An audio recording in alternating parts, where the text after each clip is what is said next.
بھکتی مارگ، پریم مارگ اور گیان مارگ. تو بیشتر مذاہب جو آسمانی مذاہب ہیں ان میں یہ تینوں مارگ ایک مناسب تناسب کے ساتھ موجود ہیں. اسلام میں گیان کا غلبہ ہے، گیان مارگ، علم کا غلبہ ہے، ایمان. ایمان اصل ہے، ایمان نہیں ہوگا تو عمل صالح کی بھی کوئی میننگ نہیں ہے.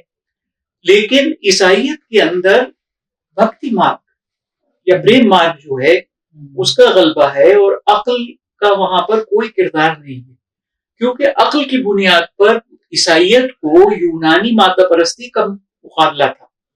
اس لیے اس نے مادہ پرستی کے ریجیکشن کے لیے عقل کا ہی انکار کر دیا، عقل کی ہی تخفیف کر دی، بجائے اس کی کہ صحیح عقل کو وہ لاتے اس غلط عقل کے مقابلے میں، اس بہکی ہوئی عقل کے مقابلے میں ہدایت یافتہ عقل کو وہ لاتے. انہوں نے عقل کا، نفس عقل کا کی تخفیف کر دی اگر انکار نہیں کیا.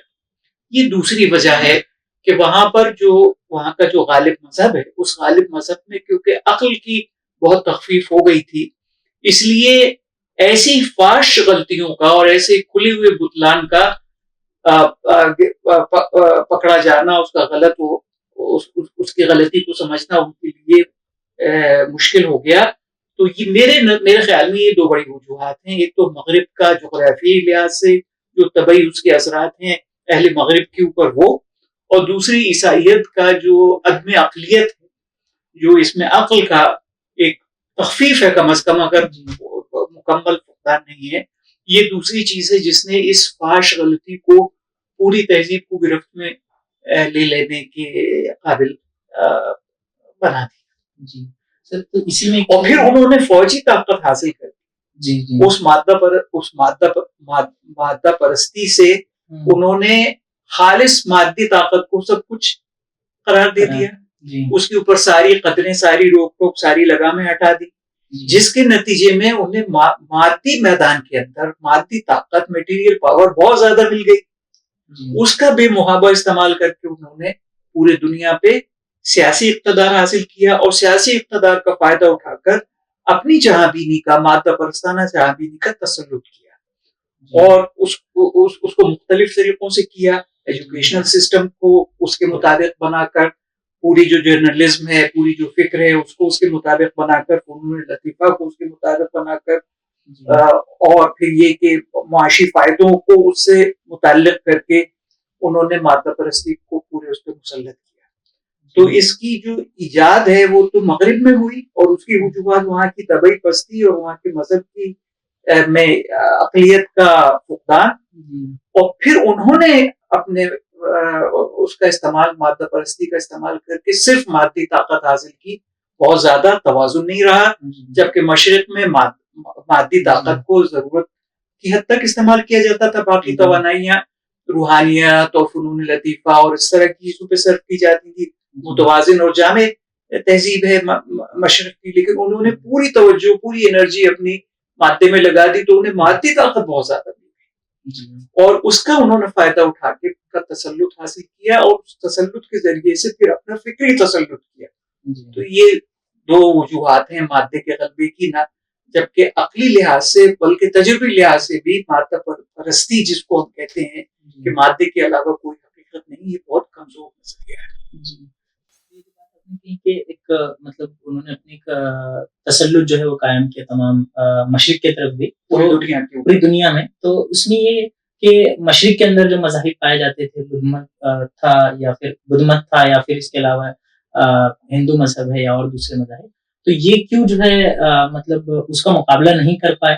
یہ ہم کو جو ہے نظر آتا ہے کہ انہوں نے اس کا مقابلہ نہیں کر پائے اچھے طریقے سے. اور ساتھ ساتھ اسلام اسلام کے پاس ایسی کیا چیز ہے کہ وہ اس کے مقابلے کے اندر جو ہے وہ بہتر انداز میں اپنا حل جو ہے پیش کرتا ہے، مقابلے میں آتا رہا، آ رہا ہے، اور مزید کامیابی کے ساتھ آ سکتا ہے.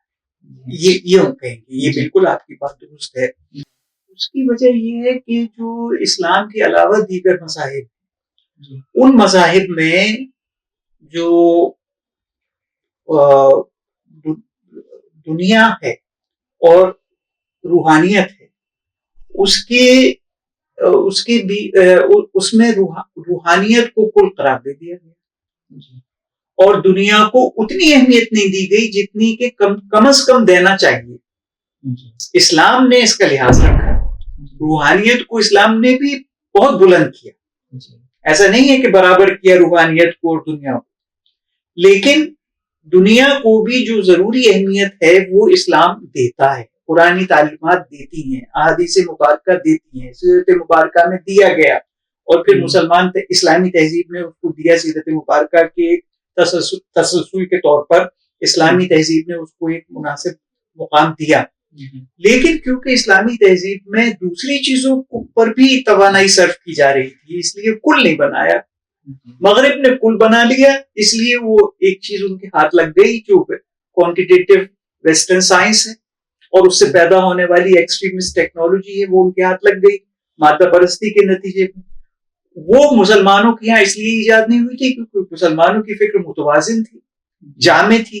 اس میں مادے کو سب کچھ قرار نہیں دیا جا سکتا تھا کیونکہ وہ عقلی لحاظ سے بھی کمزور بات ہے اور روحانی لحاظ سے بھی غلط ہے. وہ مادہ تو صرف ایک سب سے نیچے کی سطح ہے حقیقت کی. مسلمان اسی لحاظ سے ان کی سوچ ہے اور فکر ہے, تو وہاں پر وہ سائنس ایجاد نہیں ہو سکا.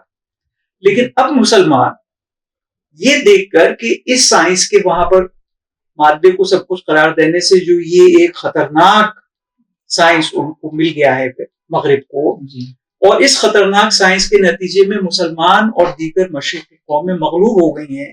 چنانچہ غلبے سے نکلنے کے لیے ضرورت کی حد تک اس سائنس کو اختیار کرنا ضروری ہے اور ٹیکنالوجی کو اختیار کرنا ضروری ہے. یہ بات اب مسلمانوں کی سمجھ میں آ گئی ہے اور وہ اس سمت کے اندر آگے بڑھ رہے ہیں. چنانچہ اس سے پہلے کئی کامیابیاں وہ حاصل کر چکے. ایران کا انقلاب, افغانستان میں پہلے رشیا کو شکست دی, پھر امریکہ کو شکست دی, اور دوسرے مقامات پہ بھی انہوں نے اس نئی ٹیکنالوجی کو استعمال کر کے اس کو اس حد تک حاصل کیا کہ مغرب کی مغلوبیت سے وہ نکل سکے. تو اس حد تک آج مسلمان اب بھی مادہ پرستانہ سائنس اور ایکسٹریم ٹیکنالوجی کو کل علم نہیں بنا رہے, لیکن اس حد تک وہ ضرور اس کو اب اختیار کر رہے ہیں کہ اس مغلوبیت سے نکلا جا سکے جو مغرب نے اس کو کل علم بنا کر حاصل کر دی. تو جس سے یہ بات نکلتی ہے کہ اسلام نے کیونکہ ہندوازم اور بدھزم کے علی رغم ان کے برخلاف اسلام نے کیونکہ دنیا کو بھی ضروری اہمیت دی, روحانیت کو اور آخرت کو تو بلند رکھا, اس میں کوئی دو رائے نہیں, برابر نہیں کیا, لیکن دنیا کو بھی ضروری اہمیت دی. ان مذاہب کے اندر دنیا کو ضروری اہمیت نہیں دی گئی تھی, لیکن کیونکہ دوسرے ان کے جو حریف تھے ان کی بھی دنیاوی طاقت اتنی بے محابہ نہیں بڑھی ہوئی تھی جتنی کہ ماڈرن ویسٹ نے میٹیریلزم کے نتیجے میں بڑھا لی, اور اس شیطان کو ایجاد کر کے جو ماڈرن سائنس ہے اور ایکسٹریم ٹیکنالوجی اس نے بڑھا لی, اس لیے ان کا کام چلتا رہتا تھا. اسلام نے شروع سے ہی دنیا کو ضروری اہمیت دی, اور اس ضروری اہمیت کے تحت اب امت کا اشتہار یہ ہے کہ اس سائنس کو جو فی نفس ہی ناپسندیدہ ہے, اس ٹیکنالوجی کو جو فی نفس ہی ناپسندیدہ ہے, ہمارے یہاں اس کا متوازی سائنس ہے, ہمارے یہاں اس کی متوازی ٹیکنالوجی ہے. اب یہ وقت نہیں ہے اس میں جاننے کا کہ ہمارا یہاں پر وہ اصول میں ضرور بیان کروں گا کہ نیچرل سائنس بھی ایک نہیں ہوتا. You cannot talk of natural science in singular. There are many sciences of nature. Western science of nature is one science. The other science of nature has been developed by Muslims, which is a qualitative science of nature. یہ بات تو بالکل آج کل لوگ سمجھتے ہیں کہ سائنس کا مطلب یہ ہے کہ کوانٹیٹیو سائنس, میٹیریلسٹ سائنس, نیچر کا سائنس تو صرف میٹیریلسٹ بھی ہو سکتا ہے. ایسی بات نہیں ہے. طب یونانی کو آپ دیکھیے, وہ میٹیریلسٹ سائنس نہیں ہے, وہ کوانٹیٹیو سائنس نہیں ہے, وہ کوالٹیٹیو سائنس ہے. میرے پاس وقت نہیں ہے لیکن عقل مند کو اشارہ کافی, جو لوگ چاہیں وہ کوانٹیٹیو کوالٹیٹیو پہ مطالعہ کر لیں, انٹرنیٹ کے اوپر سب کچھ اسٹینڈرڈ کتابیں موجود ہیں اور بات پوری ان کو واضح ہو جائے گی. تو جو امت کا اشتہار یہ ہے کہ اس کوانٹیٹیو سائنس کو اب ضرورت کی حد تک, اب ضرورت کئی چیزوں سے ڈیفائن ہوتی ہے. سب سے بڑی چیز تو اپنی سیاسی آزادی ہے. سیاسی آزادی کے لیے جتنی ضرورت ہے اس ایکسٹریم ٹیکنالوجی کی, اس کو وہ حاصل کر سکتے ہیں. اور شروع سے اسلام نے دنیا کو ضروری اہمیت دی, اسی کے نتیجے میں یہ اجتہاد بھی پیدا ہوا. تو ہم یہ امید کر سکتے ہیں کہ بنیادی طور پر دنیا کو ضروری اہمیت دینے کے نتیجے میں اور موجودہ دور میں اس اجتہاد کے نتیجے میں کہ ہمیں ضرورت پر extreme technology western extreme technology کو اختیار کرنا چاہیے, ویسٹرن میٹیریلسٹ سائنس کو اختیار کرنا چاہیے ضرورت پر. اس اجتہاد کے نتیجے میں امت مسلمہ اس کامیاب ہوئی, ہو رہی ہے اور پوری طرح ہو سکتی ہے, اور پوری انسانیت کو ایک متبادل دے سکتی ہے جس میں ایک جگہ جدید مغربی کوانٹیٹیو سائنس کے لیے بھی ہو. حالانکہ یہ فی نفسی پسندیدہ نہیں ہے, لیکن اب جب جن بوتل سے باہر آئی گیا تو اس کے لیے بھی ایک جگہ بنانی ہے. انسان اس کا خوگر ہو گیا ہے, اب اسے وہ چھوڑ نہیں سکتا انسان. تو اسلام بنا لے گا اس مناسب جگہ کو جو ضرورت پر ہوگی, لیکن زیادہ نہیں ہوگی جس سے کہ روحانیت ختم ہو جائے, مگر اتنی ضرور ہوگی جو کہ اب آج کا انسان جو اس کا ذائقہ چکھ چکا ہے مادہ پرستانہ سائنس اور ٹیکنالوجی کا, اس کی جو اسٹینڈرڈز آف لائف ہے وہ پورے ہو سکے. تو ہم اسلام نے کیونکہ دنیا کو ضروری اہمیت دی اور اجتہاد کا اصول بھی رکھا جو دیگر مذاہب کے اندر, مشرقی مذاہب کے اندر کمزور ہے, اگر ہے تو کمزور ہے. اس لیے اسلام انشاءاللہ اس میں کامیاب ہوگا. ان کے یہاں یہ ہے کہ وہ ایک انتہا سے دوسری انتہا, کیونکہ ان کے مذہب کے اندر اس کی بنیاد نہیں ہے, تو وہ بالکل مذہب کو چھوڑ کے خالص مادہ پرستی میں مبتلا ہو رہا ہے. ان کا ایک سیکشن ہندوؤں کا بھی, بدھسٹوں کا بھی, وہاں کمیونزم آ گیا چائنا کے اندر, پورا ٹوٹل میٹیریلسٹ آ گیا. تو ان کا تو معاملہ یہ ہے کہ وہ اپنے مذہب کو چھوڑتے ہیں جب اپنے آپ کو بچانے کے لیے وہ مادی طاقت اور سائنس بڑھانا چاہتے ہیں تو مذہب کو چھوڑتے ہیں. لیکن اسلام میں مذہب میں ہی اس کی گنجائش ہے کہ اس جن کی جو باہر آ گیا ہے اس کی بھی ضروری جگہ پہ اسے رکھ دیا جائے. میٹافزکس کا بنیادی اصول یہ ہے reality has a place for every thing. حقیقت جو ہے اس میں ہر چیز کے لیے ایک جگہ ہوتی ہے, لیکن ریئلٹی کا دوسرا پہلو یہ ہے کہ everything in its place. ہر چیز کو اس کی جگہ پہ رکھنا چاہیے. جو نیچے کی ہے اسے اوپر نہیں کرنا چاہیے, جو محدود ہے اس کو پرویسو نہیں بنانا چاہیے.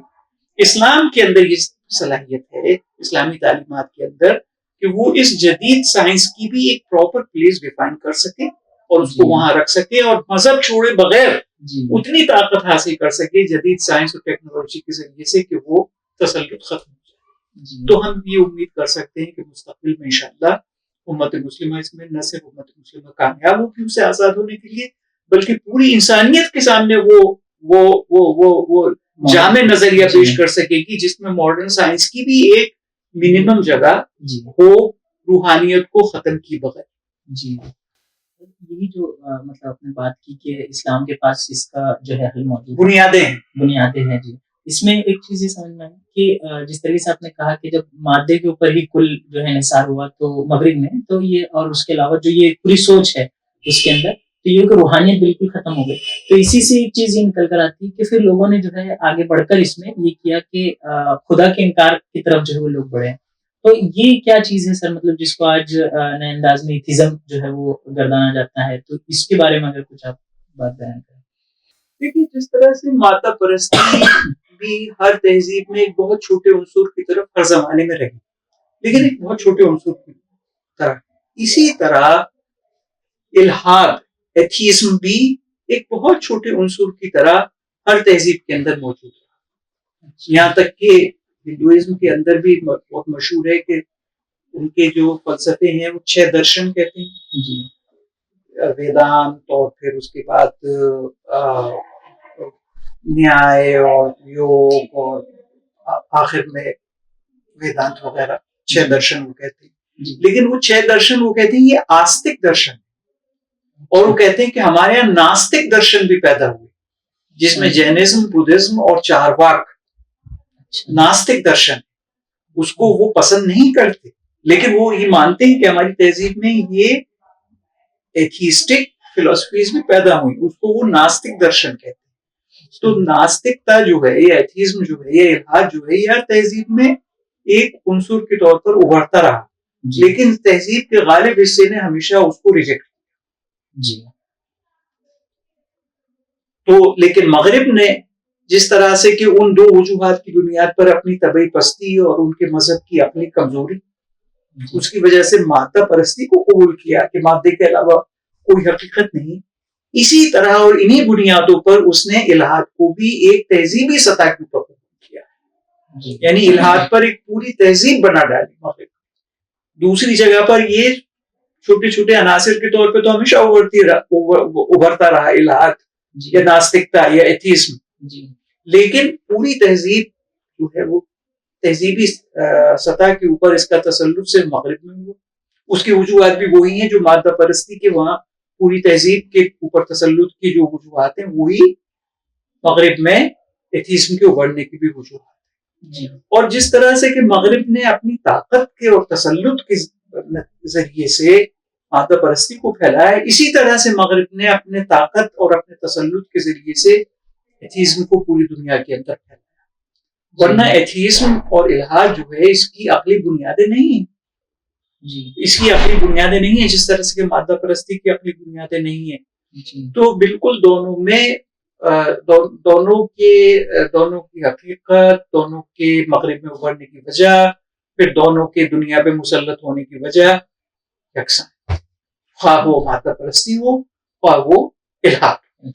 جی، ایک سوال یہ ہے کہ جس طریقے سے ہم دیکھتے ہیں کہ ایک نومولود کی پیدائش ہوتی ہے، ایک بچہ جو ہے پیدا ہوتا ہے، تو دیکھتے ہیں کہ وہ کوئی اس کے پاس جو ہے وہ کوئی مذہب نہیں ہوتا ہے، وہ کسی سوچ و فکر کا جو ہے وہ اس کے اندر ڈھلتا نہیں ہے، لیکن بڑے ہوتے ہوئے ہمیں دیکھتے ہیں کہ جو کچھ بھی معاشرہ یا اس کا جو گھر ہوتا ہے یا جو کچھ بھی سوچ و فکر اس کے آس پاس پائی جاتی ہے اس کے تحت وہ آگے بڑھتا چلا جاتا ہے۔ تو کیا اگر ہم ایک بچے کو جو ہے اسی طریقے سے جو ہے وہ چھوڑ دیں تو کیا، یہ سوال اکثر پوچھا جاتا ہے، تو کیا وہ جو ہے وہ الحاد ہی کے نظریے پہ قائم رہے گا؟ دیکھیے، یہ دعویٰ کہ اگر بچے کو کوئی سماجی کنڈیشننگ نہ کی جائے کسی مذہب کی تو ملحد بنے گا، یہ دعویٰ غلط ہے۔ وہ خدا پرست بنے گا، اس کی خدا پرستی کی شکل کچھ بھی ہو لیکن وہ خدا پرست بنے گا، وہ ملحد نہیں بنے گا۔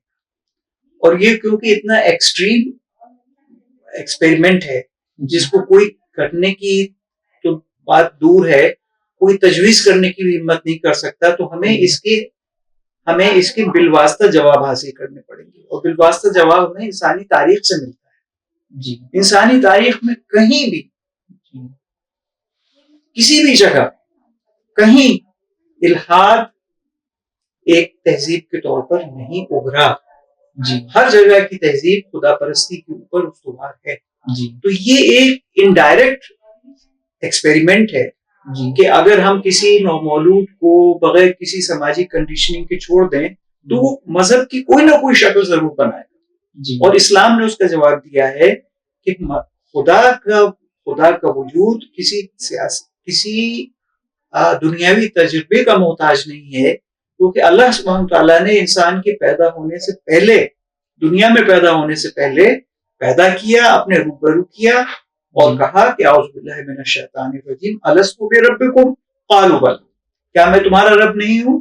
اس نے کہا بے شک آپ ہمارے رب ہیں۔ آگے قرآن میں فرمایا گیا یہ ہم نے اس لیے کیا تاکہ تم قیامت کے دن جب تم سے مواخذہ ہو کہ تم ملحد کیوں ہوئے یا مشرک کیوں ہوئے، تم یہ نہ کہہ سکو کہ ہمارے باپ دادا نے ہمیں مشرک بنایا، کیونکہ تمہارے باپ دادا کی جو سوشل کنڈیشننگ تھی اس سے پہلے اللہ تعالیٰ نے پرائمورڈیل تم کو ایک نالج دے دی تھی، یعنی وہ پرائمورڈیل نالج کسی نہ کسی درجے میں انسان کے اندر اس درجے موجود ہے کہ قیامت میں وہ اس کے خلاف اتمام حجت بن سکے قرآن کریم کے مطابق۔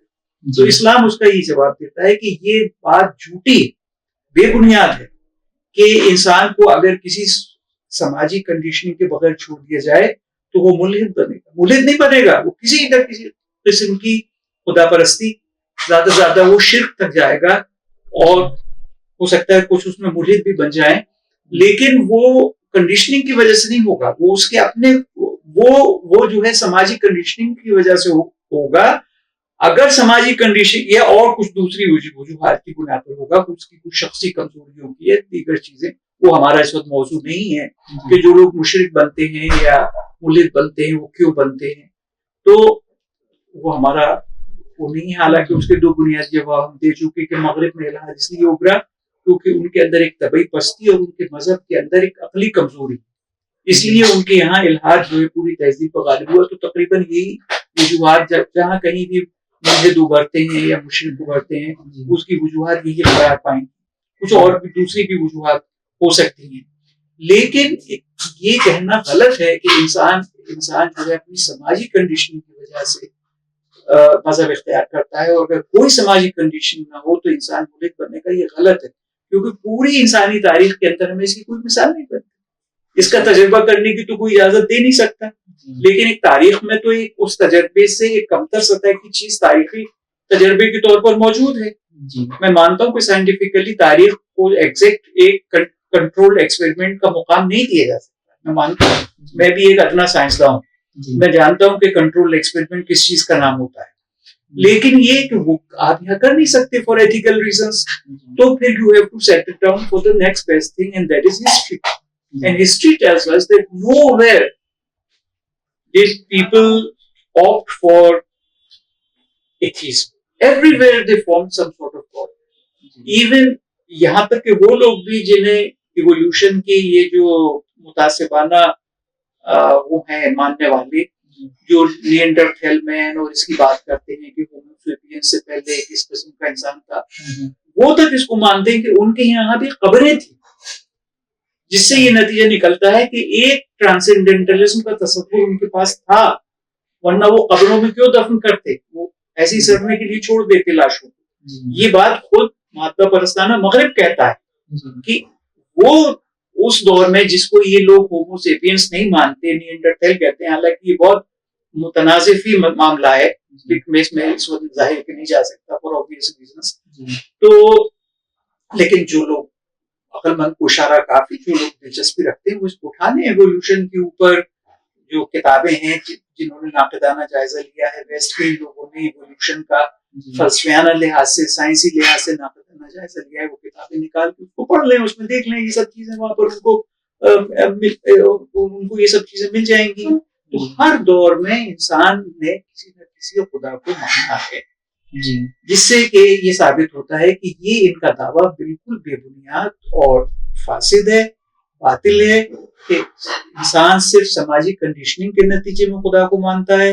انسان اپنی اندرونی وجدان کی بنیاد پر خدا کو مانتا ہے. چنانچہ ہر دور میں انسان نے خدا کو مانا. اب یہ کہ خدا کی شکلیں الگ الگ تھی وہ بات الگ ہے، اس پہ الگ گفتگو ہو سکتی ہے. نیو ایتھیزم اس کی بات کریں. نیو ایتھیزم اس چیز کو کہا جاتا ہے، عام طور سے ایتھیزم جو ہے وہ اس پر قناعت کرتے ہیں کہ خود کسی خدا کو نہ مانے، لیکن ہر مذہب کا یا خدا پرستی کی کسی بھی محدود شکل کا بھی ملیٹنٹ وے میں مقابلہ کرنا، اس کی نفی کرنا اور اس کے مقابلے میں آنا، یہ ایتھیزم کا حصہ نہیں رہا.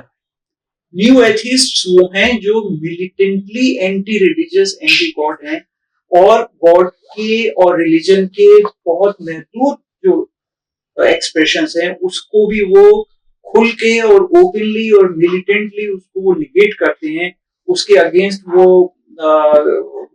پروسیلیٹائزیشن کرتے ہیں اور دوسری تدبیریں وہ اختیار کرتے ہیں. ان کو نیو ایتھیسٹ کہا جاتا ہے. دوسرا وصف نیو ایتھیسٹ کا یہ ہے کہ وہ اس کی پرواہ نہیں کرتے کہ دلیل فی نفسی کی مضبوط ہو. وہ اس درجے الحاد کو مسلط کرنا چاہتے ہیں کہ کوئی بھی دلیل، خواہ وہ عقلی لحاظ سے ناقص ہی کیوں نہ ہو، اس کو وہ استعمال کرتے ہیں، اور وہ اس کی پرواہ نہیں کرتے کہ پہلے دلیل کو وہ ریفائن کر لیں، اس کا جائزہ لے لیں. جبکہ پرانے ایتھیسٹ اپنی حد تک اپنی دانست میں دلیل کو ریفائن کرنے کی کوشش کرتے تھے. تو نیو ایتھیزم کے یہ دو خصوصی اوصاف ہیں جس سے کہ وہ مختلف ہے پہلے والے ایتھیزم سے. اور اس وقت جو ایتھیسٹ ہیں ان سب کو آپ نیو ایتھیسٹ نہیں کہہ سکتے، ان میں سے کچھ نیو ایتھیسٹ کہلا سکتے ہیں، نیو ایتھیسٹ کہلا سکتے ہیں ان دو بنیادوں پر کہ وہ ملیٹنٹلی اگینسٹ ہیں ریلیجن کے اور گاڈ کے اور ریلیجن کے کسی بھی محدود ایکسپریشن کے، ملیٹنٹلی اگینسٹ ہیں، اور اس کو بے محابہ، اس کو نو ہولڈز بارڈ اس کو اپوز کرتے ہیں. دوسری ان کی خصوصیت یہ ہے کہ وہ دلیل کی درستی وغیرہ کی فکر نہیں کرتے، بلکہ جس چیز سے بھی کام بن جائے، جس پروپیگنڈے سے کام بن جائے، اس پروپیگنڈے کو وہ انجام دینا شروع کر دیتے ہیں. جبکہ جو کلاسیکل ایتھیسٹ تھے اور جو اب بھی ہیں، وہ بہرحال اپنی دانش میں اپنی بساط پر دلیل کو درست کرنے کی کوشش کرتے ہیں. تو نیو ایتھیسٹ کی یہ دو اوصاف. جی. ایک سوال سر یہ ہے کہ کیا جو ہے وہ یہ الہادی سوچ جو ہے وہ زندگی کا معنی اور مقصد جو ہے اس کو کمزور کر دیتی ہے؟ زندگی کے معنی اور مقصد کو جو ہے کیا ہے کمزور کر دیتی ہے؟ کیا مادہ پرستی انسان کے اندر کائنات سے، زندگی سے الائنیشن پیدا کرتی ہے، ایک بیگانگی پیدا کرتی ہے؟ یہ تھا سوال.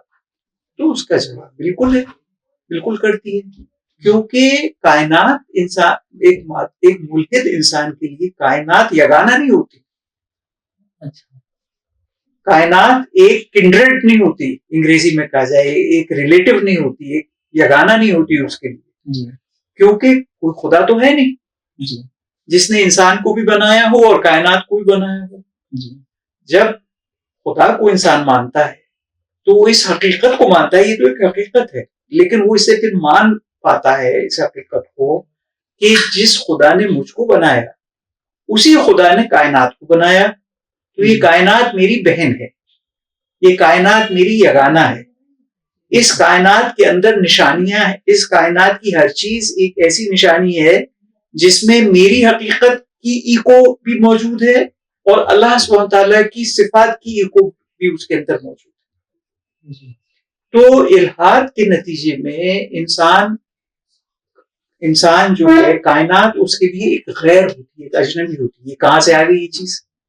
یہ چاند، سورج، ستارے، یہ زمین آسمان، یہاں تک کہ یہ دوسرے انسان، یہ کہاں سے آ گئے؟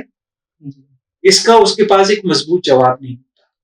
جبکہ خدا پرست انسان کے پاس اس کا جواب ہوتا ہے کہ اسی خدا نے جس نے مجھے بنایا اسی نے ان کو بنایا. یہ اور میں ایک جیسے ہیں. میرے جو دائیات ہیں وہ کائنات میں جھلکتے ہیں، اللہ سبحانہ تعالیٰ کی جو صفات ہیں وہ کائنات کے اندر جھلکتی ہیں. چنانچہ قرآن کہتا ہے کہ یہ آیتیں ہیں، یہ کائنات اللہ کی نشانیاں ہیں. یعنی اللہ سبحانہ تعالیٰ کے اسماء و صفات، اللہ تعالیٰ کے نام اور ایٹریبیوٹس کی جھلک کائنات کی چیزوں میں ہے. چنانچہ کائنات کی چیزوں پہ غور کرنے کے نتیجے میں انسان کو عرفان اور انڈرسٹینڈنگ اور اویئرنیس حاصل ہوتی ہے اللہ سبحانہ تعالیٰ کی ایٹریبیوٹس کی، اللہ سبحانہ تعالیٰ کی صفات کی اور اللہ سبحانہ تعالیٰ کی توحید کی. اس کو ایک جھلک ملتی ہے کائنات کے اندر. تو اب جو خدا کو نہیں مانے گا، جو ملحد ہوگا، اس کے لیے کائنات سے یہ ایک سو ٹو اسپیک ایک بلڈ ریلیشن کہاں نکل پائے گا؟ تو کائنات اس کے لیے یہ کہاں سے آ گئی کائنات؟ میں یوسف امین ہوں اور یہ سب جو ہے یہ کیا چیز ہے؟ یہ کمرہ، یہ مکان، یہ دنیا، یہ سورج، یہ آسمان، یہ آپ آئے ہیں، دوسرے صاحب بیٹھے ہیں، تیسرے صاحب آرام فرما رہے ہیں، یہ سب جو ہے یہ سب کہاں سے آ گئی؟ تو اس کا ایک جو الحاد کا ایک زبردست نتیجہ نکلتا ہے وہ یہ ہوتا ہے کہ انسان کائنات سے اور انسان سے اور تہذیب سے اور تاریخ سے لائنیٹ ہو جاتا ہے. اس کے اندر ایک بیگانگیت پیدا ہوتی ہے اور بیگانگیت کے خود پہ بہت خطرناک نتائج ہوتے ہیں، جس میں کہ پھر وہ کمر توڑ کے بیٹھ جاتا ہے، محنت نہیں کرتا، ترقی نہیں کرتا، اس میں لال پیدا ہوتا ہے، افسردگی اور اداسی اس کے اندر پیدا ہوتی ہے. وہ الائنیشن کے تقریباً کوئی اشارہ کافی آپ انٹرنیٹ پہ دیکھ سکتے ہیں، اسٹینڈرڈ کتابوں سے دیکھ سکتے ہیں الائنیشن کے کیا نقصانات ہیں. الائنیشن کا لفظ سب سے زیادہ مارکسسٹس نے استعمال کیا. تو میری آپ سے یہی گزارش ہوگی کہ الائنیشن کو اگر آپ سمجھنے کی کوشش کریں تو صرف اس کے مارکسسٹ ہی انالیسس کو نہیں بلکہ نان مارکسسٹ جو انالیسس الائنیشن کی اس کو بھی دیکھیں. اس سے واضح ہو جائے گا کہ الائنیشن کیا ہے. لیکن یہ الائنیشن جو ہے وہ ایتھیسٹ کے اندر پیدا ہوتا ہے ویزاوی کائنات، ویزاوی ادر ہیومن بینگس. یہ الائنیشن پیدا ہوتا ہے اور خدا کو ماننے والے کے اندر یہ الائنیشن نہیں پیدا ہوتا، کیونکہ اس کے لیے یہ کائنات اسی خدا کی مخلوق ہے جس کی مخلوق وہ ہے. اس میں انسان کی اپنی باز گشت ہے اور اس کے اندر خدا کی بھی خدا کی تجلیات بھی اس کے اندر ہیں، تو وہ اس سے ایک یگانگیت اور ایک آئیڈینٹیفیکیشن محسوس کرتا ہے، اور اس کے جو فائدے ہوتے ہیں آئیڈینٹیفیکیشن کے، نان الائنیشن کے، وہ سب اس کو حاصل ہو جاتے ہیں۔ وہ کیا ہیں، یہ آپ کے قارئین جو ہے اپنے طور پہ دیکھ سکتے ہیں۔ یہ اپنے آپ میں ایک بڑا موضوع ہے کہ الائنیشن کے نقصانات کیا ہیں اور ریموول آف الائنیشن کے فائدے کیا ہیں، لیکن یہ بات سمجھنا زیادہ مشکل نہیں ہے کہ الائنیشن ملحدوں میں پیدا ہوگا، خدا پرستوں میں الائنیشن نہیں ہوگا۔ جی ایک دوسرا سوال یہ کہ اکثر جو ہے ہم یہ دیکھتے ہیں، جو آپ نے بات کہی ابھی کہ ملحدانہ سوچ کی وجہ سے جو اداسی اور مایوسی جو ہے وہ پھیلتی ہے، تو یہ ایسا کیوں ہوتا ہے کہ ان کے اندر جو مایوسی اور اداسی جو نظر آتی ہے، یہ سوچ کے نتیجے میں؟ الحاد کے نتیجے میں جی الحاد کے نتیجے میں عدم معنویت پیدا ہوتی ہے۔ جی جب انسان کی زندگی میننگ لیس ہو جائے، خدا نخواستہ جن لوگوں کو ذہنی امراض ہو جاتے ہیں، میننگ لیسنس ان کے اوپر مسلط ہو جاتی ہے، تو اس سے ان کے اندر ایک اداسی پیدا ہوتی ہے، ڈپریشن پیدا ہوتا ہے کہ کہیں کوئی میننگ ہی نہیں ہے، کسی چیز کا کوئی میننگ نہیں ہے۔ تو میننگ لیسنس پیدا ہوتی ہے ایتھیزم سے، پستی پیدا ہوتی ہے ایتھیزم سے، بیگانگیت کائنات کی اور دوسرے انسانوں کی پیدا ہوتی ہے ایتھیزم سے، اور اپنے جو اس کی وہ ہیں اس زندگی کے اندر جو کم مائیگیاں ہیں، ان کم مائیگیوں کا کسی دوسری زندگی میں ازالہ مسترد ہو جاتا ہے الحاد کے نتیجے میں، اور جو اس سے غلطیاں صادر ہو گئیں، جو گناہ اس سے ہو گئے، اس کی معافی کا خانہ بند ہو جاتا، ختم ہو جاتا ہے الحاد کی وجہ سے، کیونکہ جب کوئی خدا نہیں ہے تو ہمیں معاف کون کرے گا؟ خدا ہی تو معاف کر سکتا ہے۔ تو ان تمام وجوہات کی بنیاد پر عدم معنویت، پستی،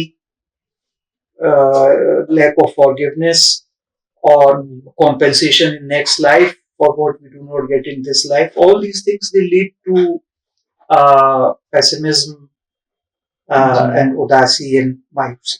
جی مزید ایک سوال یہ کہ اس کے ان واسطوں سے یہ جو اتنے واسطے ہیں، ان واسطوں سے مایوسی پیدا ہوتی ہے۔ جی تو اس میں سر سوال ایک یہ کہ آخر اسلام اس کا جو ہے وہ کس طرح جو ہے انسان کو ملحد بننے سے جو ہے وہ بچاتا ہے یا روکتا ہے؟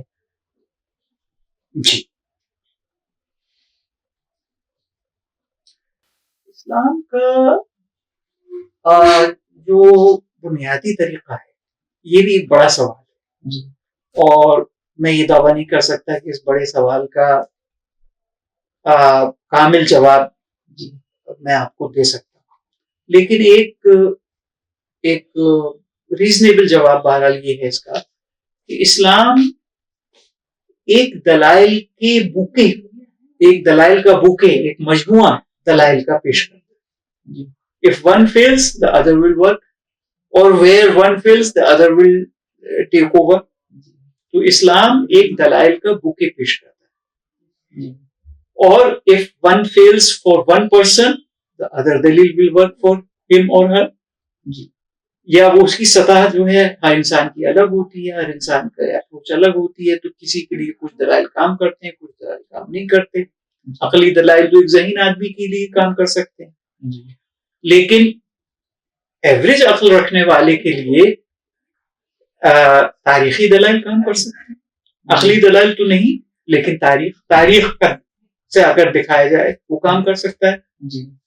اس سے بھی کم عقل رکھنے والے کے لیے یہ بات کام کر سکتی ہے کہ دیکھو انسانی تاریخ میں ہمیشہ انبیاء آتے رہے جنہوں نے کام خدا کی طرف سے بھیجے گئے، اور وہ بہترین لوگ تھے اور ان کے کام سے بہترین معاشرے پیدا ہوئے۔ یہ اسے کنونس کر سکتا ہے، اس کو کنونس کر سکتا ہے۔ کسی جو اعلیٰ روحانی صلاحیت رکھنے والا آدمی ہے، اس سے یہ بات یوم الست والی بات اس کو کنونس کر سکتی ہے۔ تو اسلام نے مختلف سطح، مختلف مزاج، مختلف استعداد رکھنے والے لوگوں کے لحاظ سے مختلف دلائل کا مجموعہ پیش کیا، جس میں جدید ترین اضافہ یہ ہے کہ کائنات کی جو فینومینا ہے، اسلام نے اس کو وسیلہ بنایا خدا شناسی کا، جبکہ دیگر کتابوں کے اندر کائنات کو وسیلہ بہت کم بنایا گیا، سوائے ریڈ انڈینس کے۔ یہ ایک تھوڑا سا